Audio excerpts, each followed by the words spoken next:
జగన్ 30,00,000 మందికి ఇళ్ల స్థలాలు కొని, ఇళ్ల పట్టాలు వేసి, అక్కడికి తీసుకొచ్చి ఫోటోలు తీయించి, చేతికి కాగితాలు గూడా ఇచ్చేసారు. ఆ పుస్తకాలయి కూడా. బట్ జగన్మోహన్ రెడ్డికి సంబంధించినటువంటిది ప్రచారం చేసుకోలేదు అంత. ఎమ్మెల్యేల ఇన్వాల్వ్‌మెంట్ ఇయన్నీ అతి తక్కువే. అక్కడక్కడ తప్పించి లేదు. అతి ప్రచారం గూడా లేదు. 30,00,000 మందికిచ్చి. అదే చంద్రబాబు గారు 3,00,000 ఇళ్ళు ఇస్తున్నారని పెద్దది అడ్వర్టైజ్‌మెంట్‌లతో పాటుగా భారీ ప్రచారం నేనంతా చేశా. నేను అదే ప్రస్తావించి చంద్రబాబు గారు రూ. 10 ఇచ్చినా సరే రూ. 10,000 ప్రచారం జరుగుతది. అట్లాంటిది అసలు స్థలం ఎప్పుడిచ్చారు? అది గూడా ఇదివరకు జగన్ టైంలో సెంటు శ్మశానం అన్నారు. ఇప్పుడు 2 సెంట్లో సెంటున్నర అని చెప్పి రాశారు. ఇంతకీ ఎక్కడిచ్చారు? ఎప్పుడిచ్చారు? ఇచ్చిన దాంట్లో ఎప్పుడు ఇల్లు కట్టారు? ఎప్పుడు కట్టిచ్చారు? అన్నటువంటి. అయితే ఇప్పుడు సాక్షి రాసుకొస్తుందయితే నిన్న చంద్రబాబు గారు ఇచ్చినయన్నీ గూడా జగన్ హయాంలో ఇచ్చిన ఇల్లు అన్నటువంటి కోణాన్ని ప్రొజెక్ట్ చేసుకొచ్చింది. అప్పటిదానికి బాబు గారు కలరింగ్ ఇచ్చారన్నటువంటి కోణాన్ని ప్రొజెక్ట్ చేసుకొచ్చింది. ఇందులో వాస్తవం 90% కనబడుతుంది. ఎందుకయ్యా అంటే నిజంగా అయితే వీళ్ళు అది ప్రచారం చేసుకునేవాళ్ళు. అలా చేయలేదన్న వల్ల. అన్నమయ్య జిల్లా రాయచోటి నియోజకవర్గం దేవగుడిపల్లికి చెందిన ఎస్ ముంతాజ్ బేగం ఎం హేమలతకు వైఎస్ఆర్సీ ప్రభుత్వం 2022లో పక్కా ఇళ్లు మంజూరు చేస్తే వాళ్ళు పూర్తి చేశారు. గోడలపైన ఇదే రాశారు. ఆ వివరాలు గృహ నిర్మాణ శాఖ లెక్కలోనే స్పష్టంగా ఉన్నాయి. కానీ వీటిలో గృహప్రవేశాలను బుధవారం చంద్రబాబు ఆర్భాటం చేశారు.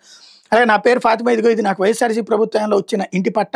వ్యవసాయ కూలీగా జీవనం సాగించి నేను వైఎస్ఆర్సీపీ అధికారులుగానే పక్కా ఇంటి కోసం గ్రామ సచివాలయం దరఖాస్తు చేసుకున్నా. వెంటనే స్థలం, ఇంటి పట్టా ఇచ్చారు. ₹180,000 సాయం చేశారు. నెల నెల అద్దె కట్టడానికి ఇబ్బంది పడేవాళ్ళు.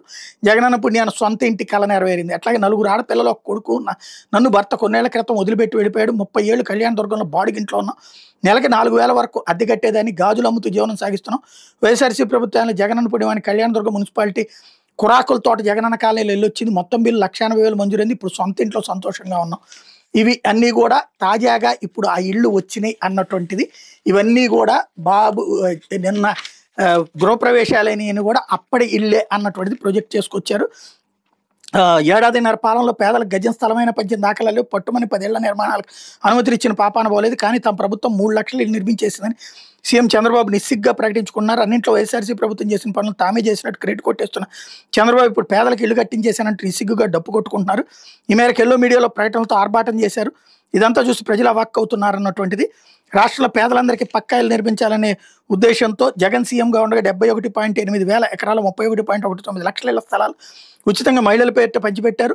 వీటి మార్కెట్ విలువ 1.15 లక్షల కోట్ల పైమాటే. పెద్ద ఎత్తున పట్టాలు మంజూరు చేయడం ద్వారా 17,000కు పైగా వైఎస్ఆర్ జగనన్న కాలనీ రూపంలో కొత్త ఊళ్ళనే వైఎస్ జగన్ ఏర్పాటు చేశారు.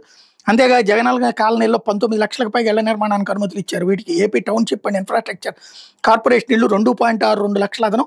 ఎన్నికలు ముగిసే నాటికి 9 లక్షలకు పైగా ఇళ్ల నిర్మాణం పూర్తి చేసి ప్రభుత్వం లబ్ధిదారులకు అందజేసింది. సాధారణ ఇళ్లలో 8 లక్షలకు పైగా వివిధ దశల్లో నిర్మాణంలో ఉన్నాయి. వీటిలో 1.28 లక్షలు స్లాబ్ పూర్తయిన 99,000 ఇళ్లు స్లాబ్ దశలో ఉన్నాయి. చాలా వరకు తుద్దశ నిర్మాణాలు కూడా పూర్తయిన ఎన్నికల కోడ్ నేపథ్యంలో స్టేజ్ అప్డేట్ చేయలేని పరిస్థితి. ఇలాంటి ఇళ్లకు స్టేజ్ అప్డేట్ చేసి తామే నిర్మించినట్టు బాబు సర్కార్ ప్రచారం చేసుకుంటోంది అన్నటువంటి వార్తని హైలైట్ చేశారు. ఓవరాల్గా 143,600 మంది నిరుపేదలకు అప్పట్లో టిట్కో ఇళ్ళు చంద్రబాబు ఆపితే మేమే పూర్తి చేసి ఇచ్చాం అన్నటువంటిది కూడా పైసా డబ్బులు తీసుకోకుండా వాళ్ళు డబ్బులు కట్టాలి, కట్టకుండా ఇచ్చాం అన్నటువంటిది రాసుకొచ్చింది. ఇందులో వాస్తవం అయితే కనబడుతుంది. బేసిక్గా ఇక్కడ లేకపోతే ఈ పార్టీకి ఎంత ప్రచారం జరుగుండేది. ఇంకా కూడా అంటే ఒక అందుకు మెచ్చుకోవాలి. ఏదో వరకు మళ్ళీ రాజీవ్ గృహకాల్పై ఇందిరమ్మ ఇళ్ళు తర్వాత వదిలేసేయకుండా అప్పుడు వదిలేశారు బాబు గారు 14-19లో. టిట్కో ఇళ్ళని జగన్ వదిలేయకుండా 1,00,000 కట్టి ఇచ్చాడు. మిగతాది మాత్రం వదిలేశాడు.